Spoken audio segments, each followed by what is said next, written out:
découpez la boîte par le dessus. Attention à ne pas couper trop profond. Sortez les feuilles de promotion, la garantie, le manuel de l'utilisateur, le carton du déçu et le filtre Activac 3. Vous pourrez alors retirer le deuxième carton pour ensuite retirer l'appareil en le soulevant par le sac dans lequel il est emballé.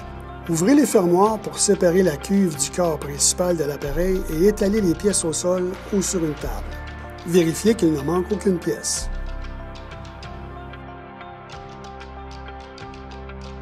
Assurez-vous d'avoir un couteau à lame rétractable, un niveau, un ruban mesuré, un tournevis avec embout carré et étoile, ainsi qu'un tournevis hexagonal. Veuillez prendre le temps de bien lire les consignes de sécurité à l'intérieur du manuel de l'utilisateur. Déterminez l'endroit le plus approprié pour installer votre appareil, idéalement le garage ou le sous-sol. Mesurez ensuite les espaces minimums à respecter autour de votre appareil afin de pouvoir faire l'entretien et vider la cuve. Coupez la tâche de plastique située derrière la tête de l'appareil. Celle-ci retient le support mural de celui de l'appareil. Déterminez la hauteur du support mural et vissez la vis du centre seulement. À l'aide d'un niveau, assurez-vous que le support est bien droit et vissez les autres vis. Accrochez l'appareil sur le support mural. Raccordez le premier coude sur l'entrée d'air à l'aide d'un collet de serrage.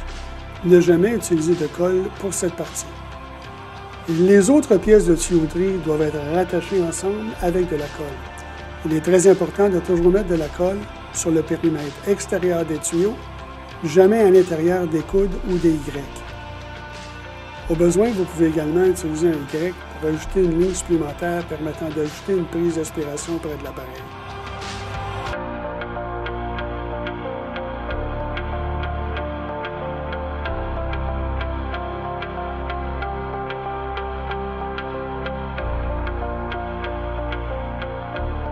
Installez la plaque de montage à l'extrémité de la tuyauterie et ensuite la plaque d'aspiration. Notez bien qu'il y a une vis courte et une longue. La vis courte doit être positionnée en haut, dans ce cas-ci, afin de ne pas percer le coude derrière la plaque. Votre appareil pourrait venir avec un silencieux qui peut être installé à la sortie d'air de l'appareil afin d'évacuer l'air vicié à l'extérieur du bâtiment. Sinon, vous pouvez utiliser le filtre Activac 3 en l'installant à l'aide de collets de serrage. Vérifiez que le disjoncteur de votre panneau électrique, qui est relié à votre prise électrique, ait le bon ampérage pour votre modèle. Connectez ensuite les fils 24 volts de votre réseau de tuyauterie aux deux bornes sur le côté gauche de l'appareil. Branchez le cordon d'alimentation à votre prise électrique. Utilisez cette prise que pour votre aspirateur. Vérifiez que le cordon d'alimentation est conforme. Ne coupez jamais la fiche de la mise à la terre et n'utilisez pas d'adapteur. Lorsque vous notez une baisse significative de succion, c'est un signe que votre sac doit être remplacé. Avec l'appareil hors tension, détachez la cuve et enlevez le sac en place en le jetant au rebut. Profitez-en pour nettoyer votre filtre. Celui-ci peut être mis au lavage et vous pouvez alors en utiliser un autre en alternance. Il ne faut jamais remettre le filtre si celui-ci n'est pas complètement sec.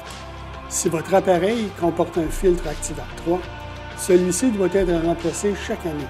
Aux 5 ans, amenez votre appareil chez votre détaillant ou directement chez Drinvac afin de vérifier les brosses de carbone du moteur et ainsi protéger votre moteur d'une usure prématurée.